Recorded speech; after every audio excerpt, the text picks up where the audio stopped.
ওনার আলোচনাটা একটু শোনেন, উনি কি বলতেছেন। বন্ধুত্ব কিন্তু মাই লর্ড জি হুজুর করে বন্ধুত্ব হবে না। ওকালতিতে বন্ধুত্ব হয় চ্যালেঞ্জ দিয়ে। আমি সুপ্রিম কোর্টের একজন উকিলকে তখনই সম্মান করব যখন আমার সঙ্গে আইনি ফাইটে চ্যালেঞ্জ করে হাড্ডাহাড্ডি লড়াই হবে। দেন স্যার, বেল স্যার, জামিন স্যার, বিপদ স্যার, এগুলো করলে তো বন্ধুত্ব হবে না। এগুলো হলে মাস্টার সার্ভেন্ট রিলেশন হবে। উকিল আর জজ সাহেবের মধ্যে মাস্টার সার্ভেন্ট রিলেশন থাকার কথা না, ফ্রেন্ডশিপ গড়ে ওঠার কথা। আইন বাইর করার ক্ষেত্রে, আইন খোঁজার ক্ষেত্রে, আইনের বিধি বাইর করার ক্ষেত্রে, প্রেসিডেন্ট বাইর করার ক্ষেত্রে উকিল সাহেব আর জজ সাহেব দুইজন মিলে একটা পাখির দুইটা ডানার মতো মিলে জিলে বিচারটা করার কথা। কিন্তু একটা পাখির দুইটা ডানা হবে না যদি আপনি আইন কানুন না জানেন, আমি আইন কানুন না জানি, আমাকে তিনি আন্ডারমাইন করেন, আমাকে নিয়ে হাসেন, আমি জানি না এই বলে তিনি টিটকারি মারেন, তাহলে জীবনেও এক পাখির দুই ডানা হবে না। এটা হয়ে যাবে আপনি হলেন বৃত্ত আর আমি হইলাম প্রভু। না, এগুলো কনসেপ্ট একবারে তুলে দিবেন। সিনিয়রের পিছে এমন ভাবে লাগবেন একেবারে গ্লু, সুপার গ্লুর মতো। সিনিয়র খাইতে গেলে খাইতে যাবেন, ঘুমাইতে গেলে ঘুমাইতে যাবেন। এক সময় পরে সিনিয়র বিরক্ত হয়ে কইতো, তুই বাবা আপাতত বাড়ির যা, আর না হলেই পেশা শিখা যাবে না। এটা হবে না। যদি ওই পর্যায়ের সিনিয়র হয়, উনি কিভাবে খায় এটাও একটা শিক্ষার ব্যাপার। যদি ওই পর্যায়ে সিনিয়র হয়, উনি কিভাবে হাঁটে এটাও একটা শিক্ষার ব্যাপার। ওই পর্যায়ে সিনিয়র হয়, তাহলে উনি কিভাবে একজন বিচারকের সঙ্গে কনভারসেশন করে এটাও একটা শিক্ষার ব্যাপার। ওই পর্যায়ে সিনিয়র হয়, উনি কি কথা বললে পরে বিচারক সন্ধ্যাবেলায় আবদালিরে পাঠায় খবর দেয়, রাতের বেলা আপনি একটু দয়া করে বাসায় আসবেন, আগামীকালকে জাজমেন্ট দিতে হবে, উত্তর দক্ষিণ খুঁজে পাইতেছি না, একটু দয়া করে সাহায্য করবেন। যাদের এই অভিজ্ঞতা আছে তারা জানেন কিভাবে জজরা ডাকে। আছে না অভিজ্ঞতা এরকম উকিলের? আছে, কিন্তু সেই পেস লাগানোর ক্যাপাসিটি আপনার থাকতে হবে। একটা অভিজ্ঞতা বলি, একটা মামলা পড়েন আপনারা, আতাউর মিদা ভার্সেস বাংলাদেশ। যাবজ্জীবন সাজা মানে কি? একটা লোককে যাবজ্জীবন সাজা দিচ্ছে, কয় বছর জেলে থাকতে হবে? হ্যাঁ, কয় বছর? 30 বছর। যাবজ্জীবন সাজার মানে 30 বছর। অ্যাকচুয়ালি জেল খাটতে হবে 22.5 বছর।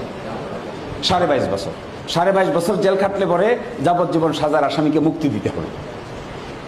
এটা ছিল না। মাঝখানে এসকে সিনহা বাবু এসে একটা রায় দিয়ে বললেন যাবজ্জীবন মানে হইল আমৃত্যু কারাদণ্ড। এই মামলার যিনি আসামি তার নাম হলো আতাউর মিদা, এইবার বাড়ি হলো সাভারে। এই রায়টা হাতে পাইছে এই মামলার আইনজীবী ছিলেন খন্দকার মাহবুব হোসেন। মৃত্যুদণ্ড হয়েছে, arms case, arms with murder, গুলি করে মেরে ফেলছে। মৃত্যুদণ্ড দিয়ে দিছে নিম্ন আদালত, আপিলে মৃত্যুদণ্ড হাইকোর্টে বহাল। সুপ্রিম কোর্টে করেছে মৃত্যুদণ্ডের বিরুদ্ধে আপিল। সুপ্রিম কোর্ট রায় দিয়ে বলেছে মৃত্যুদণ্ড কমায় দিলাম, কিন্তু আমৃত্যু কারাদণ্ড হবে, আর যাবজ্জীবন মানে হবে এখন থেকে আমৃত্যু কারাদণ্ড। এই রায় পাওয়ার পরে খন্দকার সাহেব খালি মুরগির মতো জিমায় আমার ওকালতি জিন্দিগিতে এত বড় একটা সর্বনাশ আমি করে দিলাম। হাজার হাজার লোক এখন আমৃত্যু জেলে থাকবে, জেলের ভিতরে গিয়ে তাদের জন্য আরেকটা বয়স্ক সেন্টার খুলতে হবে, এখানেই ঘুমাবে, এখানেই খাবে। আমৃত্যু সাজা হলে তো বেইলও নাই, কি বিপদ! মৃত্যুদণ্ডের বেল নাই, আমৃত্যুর বেল নাই, খালি দেখি অস্থিরতা। আমার হাত দিয়ে এটা হইলো, আমি কি করলাম সারা জীবন, 50 বছর কি করলাম, 60 বছর কি করলাম, অস্থিরতা। মনে হয় যেন এখন হার্ট অ্যাটাক করে আমারে পায়, আর কালকে তুমি আসো, গিয়ে দেখি কিন্তু দুপুরবেলা খাইতেছে। জাজমেন্টটা, আপিলের জাজমেন্টটা যার মধ্যে আমৃত্যু কারাদণ্ডের রায় দিছে, আমার এভাবে দিয়ে বলে দেখো শান্তিতে থাকতে পারতেছি না, কিছু একটা করতে হবে। আতাউর মিদাকে কিন্তু আমরা কেউ চিনি না, কারণ আতাউর মিদা কোন দিন যে মৃত্যুদণ্ড হয়েছে আর কোনোদিন উকিলের সাথে যোগাযোগ করে নাই। Missing, Ataur Mida missing. আমি বললাম স্যার ওকালতনামা পাবো কই? দেখো তো জেল থেকে একটা ওকালতনামা আনা যায় কিনা। ক্লার্ক ছিল সিদ্দিক একটা ওকালতনামা জোগাড় করছে। বললাম স্যার এই রিভিউ পিটিশনটা যে ফাইল করব, আপিলের রায়ের বিরুদ্ধে আমার বলে রিভিউ ফাইল করো। বললাম রিভিউ পিটিশনটা যে ফাইল করবো টাকা পাবো কই? ম্যানেজ কর। রিভিউ পিটিশন ফাইল করলে 10,000 টাকা পকেট থেকে আগে সুপ্রিম কোর্টে জমা দিতে হয় সরকারের কাছে। তো তো বললাম স্যার টাকা ম্যানেজ করো। তখন আমি বুঝলাম যে উনি চাচ্ছে আমি এটা ম্যানেজ করি। ম্যানেজ করলাম, রিভিউ পিটিশন ফাইল করলাম, শুনানির জন্য আসলো।